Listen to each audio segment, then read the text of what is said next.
Très bien. Alors, sur cette paracha de Teruma, donc on a vu précédemment le fait que Kadosh Baruch Hu a demandé au Bnei Israël donc de participer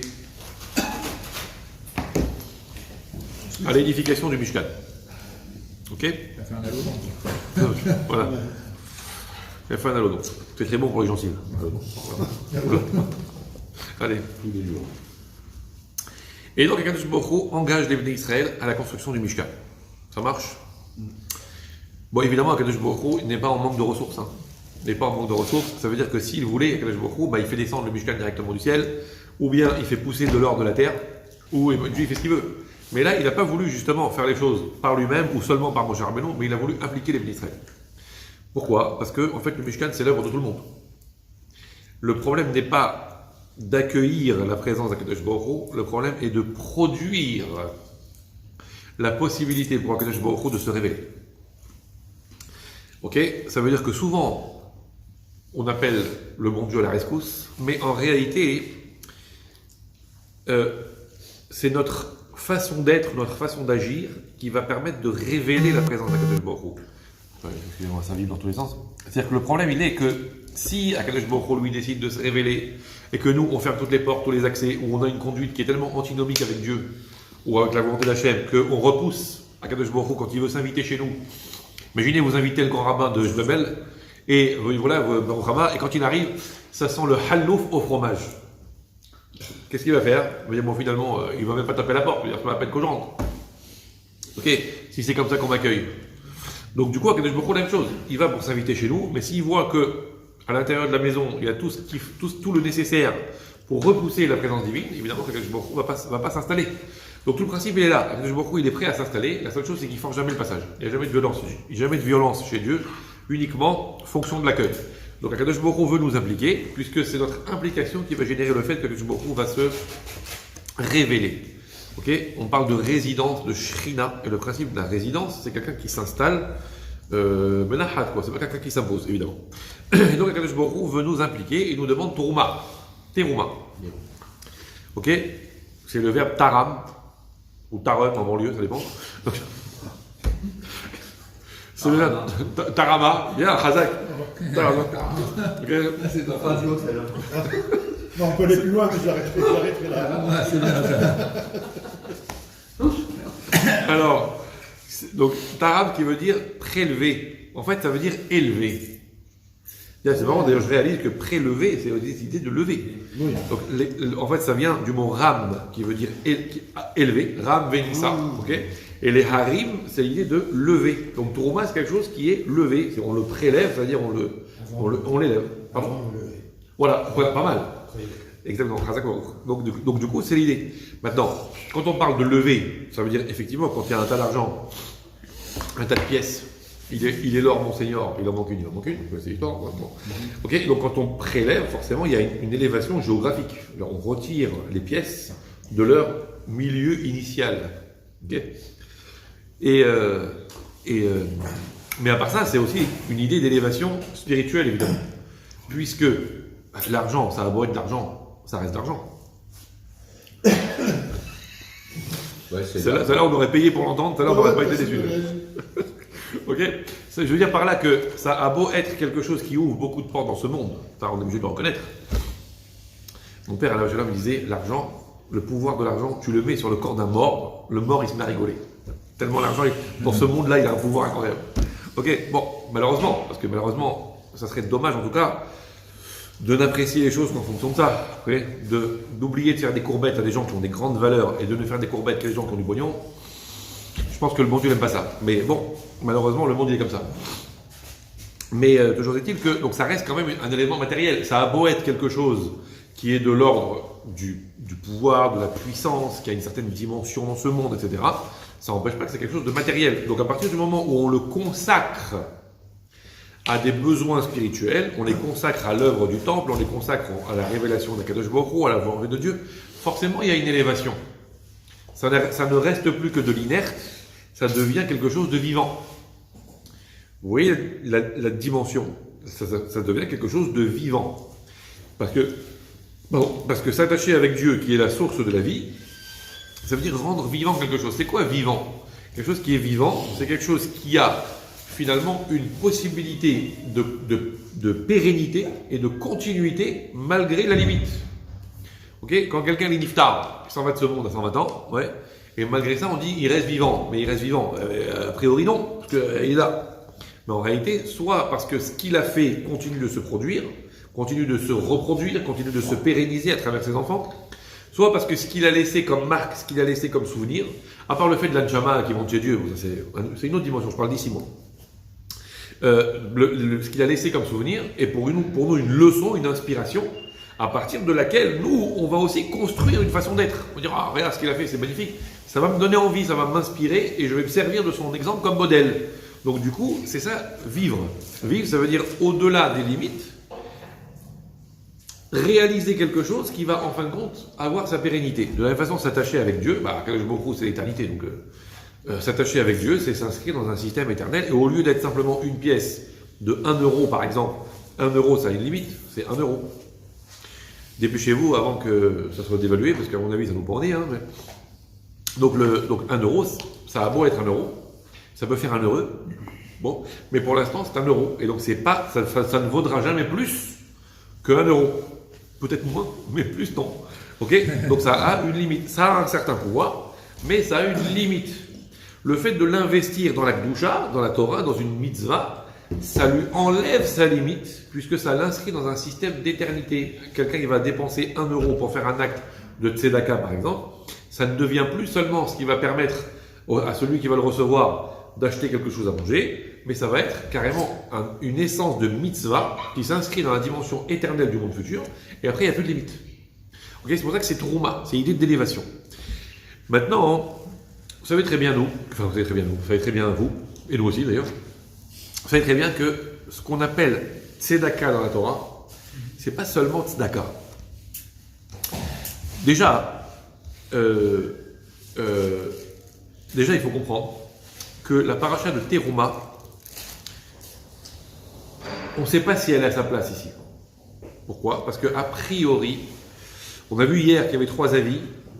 On a vu que c'est une petite discussion pour savoir à quel moment exactement Moshe Rabbeinu a transmis l'ordre de la Trouma, de la construction du Mishkan au Béni Israël. Mais cette paracha-là, d'après l'avis qui dit que l'ordre du Mishkan a été donné bien après, puisque c'était après la faute du veau d'or, une fois que les Béni Israël ont été pardonnés, etc. Donc la paracha de Teruma n'a pas sa place ici. Sauf que, en fait, il fallait qu'elle soit collée, juxtaposée avec la paracha de Mishpatim.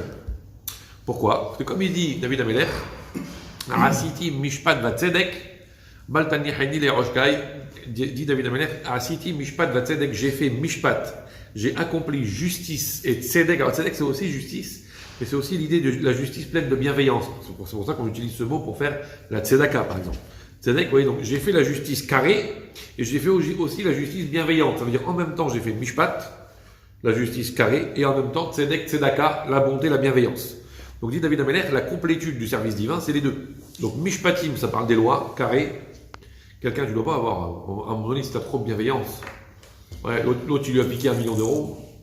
Ouais, l'autre, tu lui as embouti sa bagnole, l'autre, il a fait ci, l'autre, il a fait ça. À un moment donné, c'était trop bienveillant, tu dis, non mais le pauvre, il n'a pas fait exprès, le pauvre. Ok, d'accord, il n'a pas fait exprès, d'accord, très bien, on lui pardonne de tout notre cœur, mais ça n'empêche pas qu'il nous les doit. Si on commence à être un peu trop bienveillant, ça ne va pas. Donc il faut Mishpat, il faut de la justice, il faut des règles à un moment donné, il faut un cadre. Maintenant, une fois que ce cadre est posé, ça ne retire pas notre obligation d'avoir aussi de la bienveillance. Mishpat, Vatzedek. D'après ce que disent les Hakamim dans les livres de Kabbalah.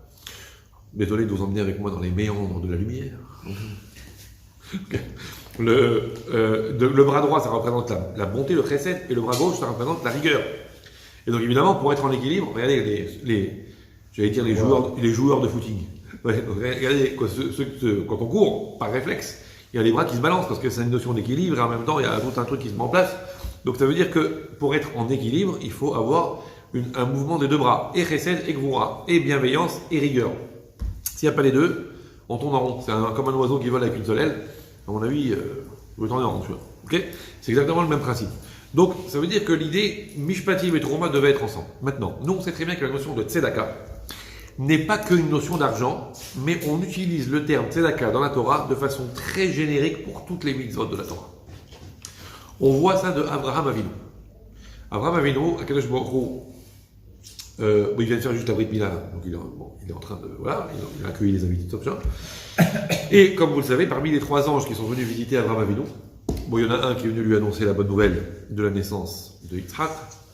Il y en a un qui est venu pour apporter la Refoua Shlema à Abraham Avinu. Et il y en a un qui est venu pour annoncer la destruction de Sodome. Ok, pour détruire Sodome, quoi. Mais au départ, Abraham Avinu n'était pas au parfum. Akadosh ne savait pas s'il fallait lui annoncer ou pas. Parce qu'il savait quelle empathie il avait à Abraham Avinu. Et donc, avec une telle empathie, ça allait lui donner la rasra.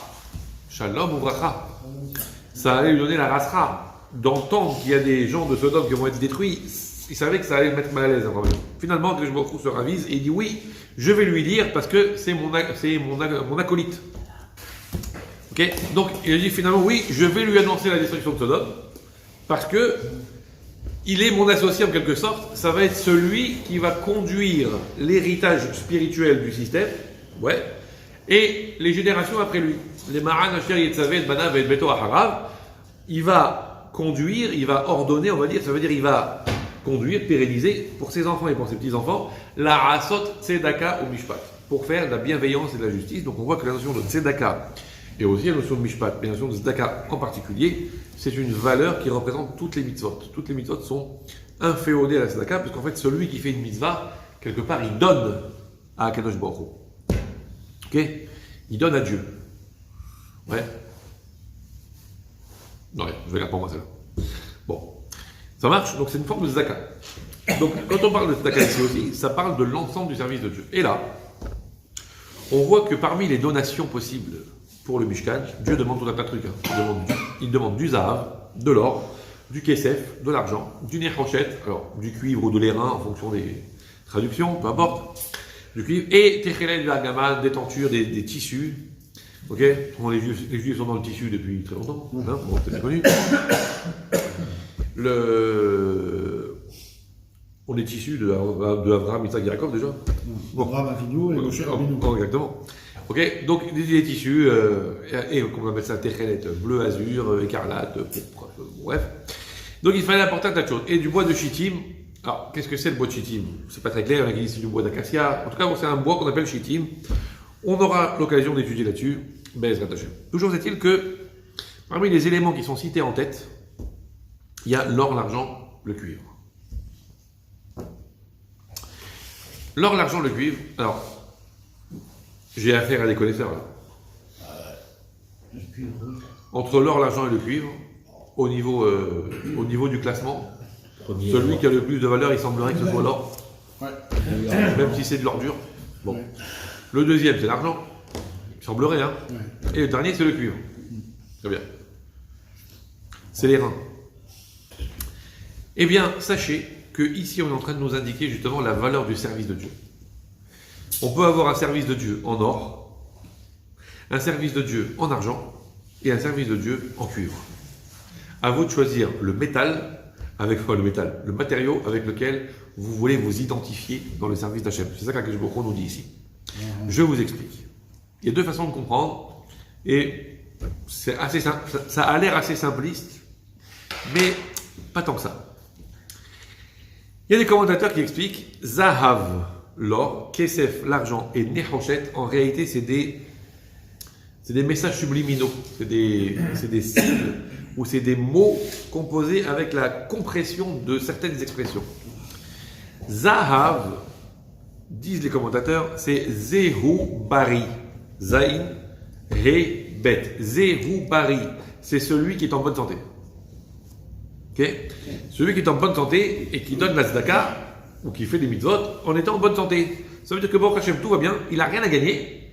Il n'est pas là pour plaider sa cause, tout va très bien, il est en pleine jeunesse, il est en pleine force de l'âge, et il donne à Kadosh Baruch Hu les meilleures années de sa vie, les meilleures forces qu'il a, tout est, voilà, il n'y a pas de raison extérieure qui puisse le motiver à servir Hachem ou à donner la tzedaka, tout va bien, et quand même, il fait la démarche de la mitzvah. C'est la meilleure mitzvah. Le deuxième, Kesef, Kaf, Samer, P, c'est Kesheyesh, Sakana, Poteach. Quand il y a un danger, lui il ouvre le portefeuille. Il y a un danger, le médecin lui dit, voilà, ça va pas forcer ces derniers temps. Si j'étais vous, je m'en remettrais directement au patron. Et là, l'autre, d'un seul coup, voilà, ça y est, voilà. Faire tu vas, faire un Dakar, et d'un seul coup, on demande pas trop, on va être saliki, ok. Donc dès qu'on sent qu'il y a une espèce de danger, ouais, c'est le deuxième niveau de Zaka. On commence à se réveiller vers le bon Dieu lorsque ça ne va pas. Alors attention, hein, c'est très bien déjà, c'est magnifique même. Mais il ne faudrait pas que dès que le médecin dit bah, finalement ça va mieux, ou bien dès que le banquier dit Baruch Hashem, ça y est, vous avez tout résorbé, ou bien dès que je ne sais pas qui dit finalement ça y est, le danger est passé, donc c'est bon maintenant, et on a oublié le bon Dieu. Vous connaissez la fameuse histoire, qui a fait le tour du monde 40 000 fois, mais je vous la raconte quand même. Je suis payé à l'heure. De celui qui cherchait une place de parking. Vous connaissez, ouais. Bon, voilà. Alors, je ne vais pas vous la refaire. Voilà. Donc, ça veut dire. Ah, vous la connaissez pas? Ah, bah, je vais la refaire pour vous. C'est un monsieur. Il cherche une place. Skin. Il a un rendez-vous professionnel très important, un contrat à 20 millions. Il cherche. À la fin, il voit le temps qui passe et tout. Il dit, ah, mon Dieu, moi, je t'en supplie, mon Dieu.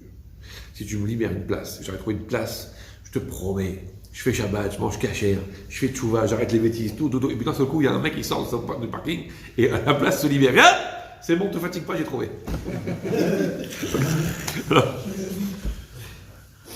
Donc, voilà, donc c'est-à-dire quand ça va pas, il fait le yo-yo comme ça, entre moment d'urgence où d'un seul coup il se rappelle du bon Dieu et moment de moins d'urgence où il a oublié le bon Dieu. Ok, après il y a des réalités naturelles.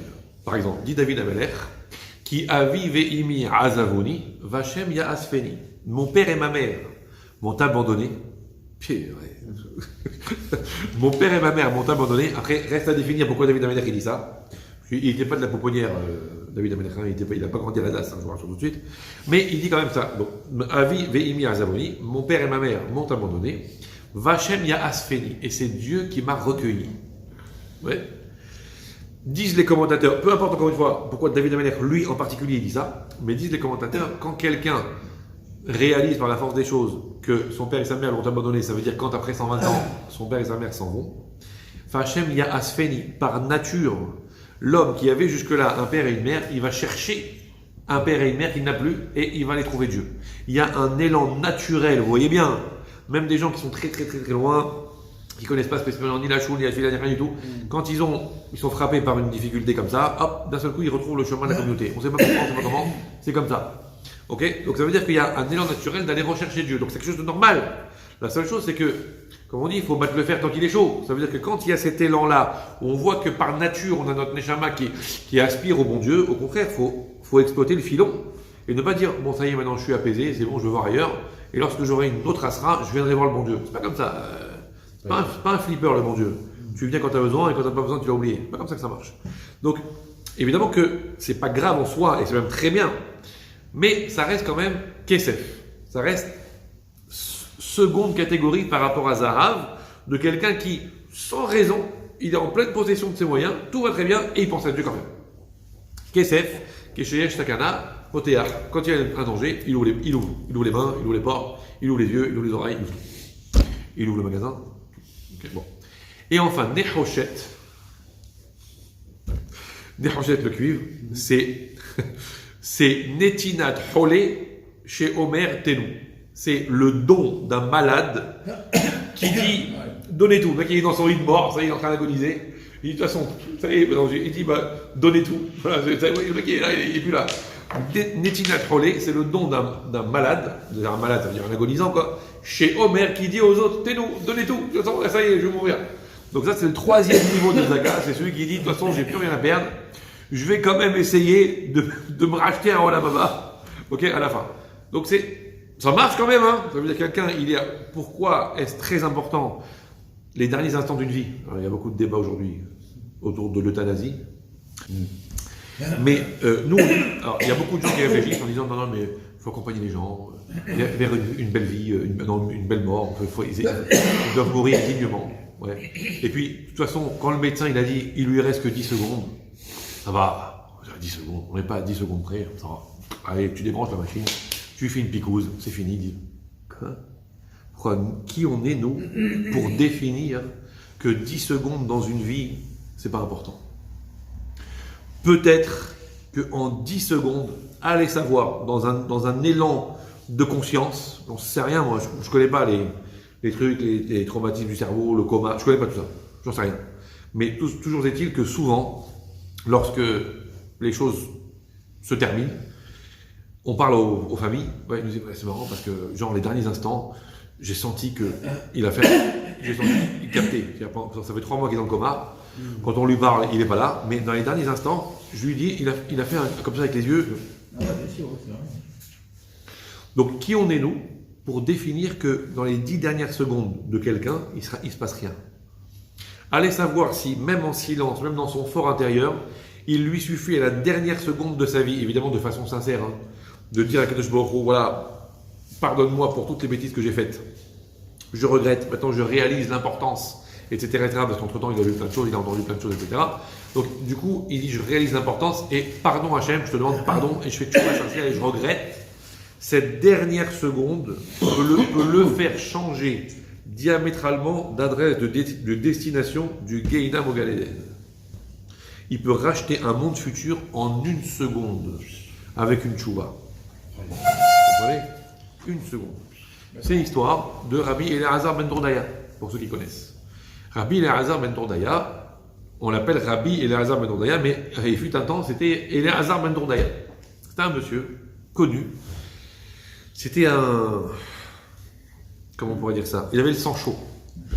C'était le copain Don Quichotte. Il avait le sang chaud. Et les Hachamim le définissent comme étant quelqu'un que dans le monde, il n'y a pas une vendeuse de charme qu'il ne connaissait pas. Il a fréquenté tous les trottoirs. Et il était connu pour le sang chaud. Bref. Et un jour, comme ça la Gemara raconte, il a entendu qu'il y en avait une spécialiste, je sais pas. Bon bref, il fallait traverser, je sais pas combien de pays, il fallait traverser des fleuves et des mers pour aller. Et le type, il a dit, je me dégonfle pas. Il a réuni la somme, il a réuni tout, il a fait tout ce qu'il fallait et il est allé. Vous voyez, un truc de malade, quoi. C'est un truc de type. On parlait des addictions tout à l'heure. Le mec, il est plus que addict, là. C'est de la pathologie, là. Vous voyez. Donc, bref, il y va. Et il retrouve cette femme-là. Et bon.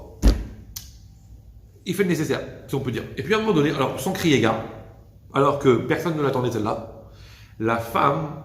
Bon, il y a eu une petite manifestation étrange. Et la femme lui fait comprendre. Elle dit un truc incroyable. Elle dit voilà, il y a des choses dans la vie qui ne reviendront jamais à leur source d'origine. De la même façon, Eliezer ben Dourdaya ne fera jamais teshuva. Il entend cette phrase. Et le décalage qu'il y a entre la personne qui le dit, quand même, c'est un envoyé du bon Dieu, c'est pas possible. D'où elle sort une chose pareille. Et il entend cette phrase, ça l'a complètement bouleversé, électrisé. À tel point, bon, j'imagine qu'il a récupéré ses affaires personnelles, hein, puis il est parti. Et il était dans un état, il dit c'est pas possible, comment elle a dit une chose pareille ? Et il commence à réaliser la gravité de là où il en était descendu, au point qu'il a fallu que une femme, voilà, elle est escalée, quoi, ce soit elle qui lui donne une leçon de morale maintenant. Il dit, où je suis arrivé maintenant ? Où je suis arrivé ? Il réalise. Et là, il commence à pleurer, à faire tchouva. Et il dit, il regarde le ciel, il dit, ciel, priez pour moi. Et le ciel, il dit, non. D'abord, avant qu'on prie pour toi, d'abord on prie pour nous. Et le ciel, la Gemara raconte, on rapporte un pasouk, comme quoi à la fin des temps, Akadosh Baruch Hu, il va juger le monde entier, et le ciel ne va pas échapper au jugement. Il dit, non, bon aussi, je vais être jugé à la fin des temps, donc je prie pour moi, et quand j'aurai fini de prier pour moi, je m'occuperai de toi. Ok ? Pareil, tous les éléments naturels, la mer, les montagnes, et tout le monde lui fait la même réponse. Priez pour moi, attends d'abord qu'on prie pour nous, avec un pasouk à l'appui, comme quoi eux aussi vont être jugés. Attends qu'on prie pour nous, et après on priera pour toi. Et ainsi pareil, les arbres, tous les éléments naturels. À un moment, il réalise, et il dit donc ça veut dire que personne ne s'occupera de moi. Il dit donc, Ein hadavar taloui et labi. Ça veut dire que tout ne dépend que de moi. Et de moi seul. Je peux compter sur personne. Et la Gemara raconte qu'il s'est assis sur une pierre, et il a mis sa main dans son bras comme ça, et il s'est mis à pleurer, jusqu'à ce qu'il soit mort de chagrin. Il est mort sur place. Il est mort de chagrin. Il est mort dans sa tchouva. Une tchouva de malade. Et à ce moment-là, sa neshama est montée au ciel, enfin dans les mondes là-haut, et on a entendu une voix, enfin on a quelques tzadikim, parce que nous, bon, on a entendu une voix dans le ciel qui a dit Rabbi Eleazar ben Dourdaya, pas mal le titre, hein, c'est titre posthume. Rabbi Eleazar ben Dourdaya, ta place t'attend dans le Gan Eden. À ce moment-là, Rabbi Yehuda Anassi, qui était le maître de la génération, quand il a entendu cette chose-là, il a entendu cette voix du ciel, il a dit Yesh kone olamo beshara ahat, veyesh kone olamo beshanim arbe. Il y a des gens qui peuvent acquérir leur monde futur en un instant, pendant qu'il y a des gens qui l'acquièrent en de nombreuses années. Okay, ça ne veut pas dire qu'il était jaloux, hein, Rabbi Yehuda Anassi. Il a dit, ça veut dire, regardez, si on était attentif à chaque instant, regardez ce qu'un instant peut faire dans une vie. Dommage que nous, il nous faut tant et tant d'années pour arriver à ce résultat, alors que si jamais on était attentif à ce point-là, à chaque instant, et qu'on vivait chaque instant avec la même intensité que cet homme-là, imaginez où on serait maintenant. Comprenez? Donc ça veut dire qu'un instant dans une vie, regardez ce qu'on peut faire. Ouais, on peut passer de la mort à la vie, pas shoot, de l'obscurité à la lumière. En une seconde, le type, il a tout racheté. En une seconde. Et nous, on va dire, bon, ça va, il reste 10 secondes à vivre. Allez, vas-y, débranche. Allez, ça va quoi. Donc évidemment que Netinat Holé, chez Omer Telou, le type, il n'est même plus en possession de ses moyens, tellement qu'il dit, donnez tout, de toute façon, ça y est, je suis là. Ok, ça n'a l'air de rien, mais ça reste quand même la troisième catégorie, évidemment. Parce que celui qui attend à la dernière minute et d'attendre d'être, de toute façon, je peux plus rien faire d'autre avec mon pognon, alors autant le donner à Zaka. Ouais, évidemment que c'est dommage d'en arriver là. Mais d'un autre côté, ça existe quand même, ça fait partie des 3 métaux précieux. Donc ça existe. Mais le plus de valeur, c'est évidemment Zahav. C'est celui qui donne, c'est-à-dire celui qui investit dans Torah et Mitzvot, sans avoir de pression extérieure, de se rapprocher de Dieu parce qu'il attend de Dieu quelque chose. Lui, il le fait, Zéoubari, il est en bonne santé, il est bon Hachem, tout va bien, et quand même, il consacre à Dieu la moitié de son temps. Enfin, la moitié, la plupart de son temps. Ok, ça c'est le premier point. Deuxième point, et on va arrêter avec ça. Zahav, Kesef, Nechochet. Zahav, comment ça s'écrit Zahav? Zaï, He, Bet. Zaï, c'est 7. He, c'est 5. Et Bet, c'est 2. 5, 7, 2. 14. 7, 7, 2, pardon. 7, 5, 2, combien? Ouais, c'est 7, 2. 7, 5, 2. C'est un tirage. Ceux qui jouent au tiercé, 7, 5, 2. C'est un 5. 7, 5, 2. 7, c'est le 7e jour de la semaine, c'est le Shabbat. Hey, c'est 5, Ouais. c'est le jeudi. Ouais. Et 2, c'est le lundi. Ah, Ce sont les 3 jours où pour là, ça. on sort la Torah. Donc ce sont les 3 jours où on est en contact avec la Torah. Ok? Donc ça représente le juif qui est régulier au contact avec la Torah, qui vient tous les jours à la choute. C'est bon. Ok? Kesef, Kaf, sa mère P, Kesef c'est Kippour, sa mère c'est Soukot, et P c'est Pessah. C'est l'intermittent du spectacle. Ok? Et Nechochet, c'est Nun Het Shin Tav. Nun Het, c'est Nerod de Hanouka. Ah, Ok? Shin, c'est Shavuot, ou Shmini Atzeret, ou Simchat Torah, si vous voulez. Et Tav, c'est Ta'aniot, c'est le jour de jeûne. Ok? Donc, c'est qui le plus précieux? C'est le Zahav, c'est celui qui est régulier, qui est tout le temps là, contact avec la Torah dès qu'il peut. C'est pas genre l'intermittent du spectacle. Pareil ici, attention, hein, déjà d'avoir ce contact-là, cela, quelqu'un que déjà il sent un appel à Yom Kippour, c'est déjà énorme. Et moi je suis admiratif, je dis la vérité, devant certains juifs, que moi je pourrais qualifier d'extraordinaire par certains côtés. C'est que des fois, ils ont très peu, les pauvres, ils n'ont pas grandi dedans, ils n'ont pas été éduqués, ils n'ont même pas appris à lire la prière, rien du tout. Ils sont là le jour de Kippour, de 8h du matin jusqu'à 8h du soir, ils sont là avec une patience. Et ils sont là, ils attendent. Et attention, hein, je ne parle pas qu'ils font la fête avec les copains. Ils bavardent, rien. Ils sont là, sérieux, avec truc, ils sont là. C'est extraordinaire. C'est extraordinaire. Je me dis, ça veut dire qu'il y a un vrai appel de l'Anshama où ils se sentent concernés par quelque chose. Je connaissais un monsieur, moi c'était pas ici, je connaissais un monsieur très peu régulier à la choue. Mais il venait le jour de Kippour et il restait debout du matin jusqu'au soir. On le sentait, le type, comme il était dedans. Incroyable. Donc ça veut dire qu'il y a une résonance, il y a une caisse quelque part qui résonne, qui fait qu'on se sent concerné. Donc ça veut dire qu'il y a quelque chose d'extraordinaire ici. Mais ça n'empêche pas que même s'il fait partie des 3 métaux précieux, cet homme-là, okay, qu'on est obligé de le prendre en considération comme tel, ça n'empêche pas que le Zahav. Okay, donc ça veut dire qu'on apprend ici que Zahav c'est la régularité, Zahav, c'est en même temps c'est la spontanéité de celui qui donne à Dieu alors qu'il n'a rien à gagner. Il n'attend pas spécialement que Kadosh Baruch Hu lui donne les brachot et la bonne santé, et que les mitzvot c'est un porte-bonheur, etc. Même si c'est vrai que vraiment il le fait parce que c'est la volonté de Kadosh Baruch Hu, il le fait spontanément, c'est avec ça qu'on fabrique de l'or et c'est avec ça que parmi les métaux précieux, on arrive à orner la plus belle dimension du Mishkan. Est-ce qu'il y a des questions? Pardon? Faut le faire. Ah. Tant qu'il est chaud. D'accord. Excellent.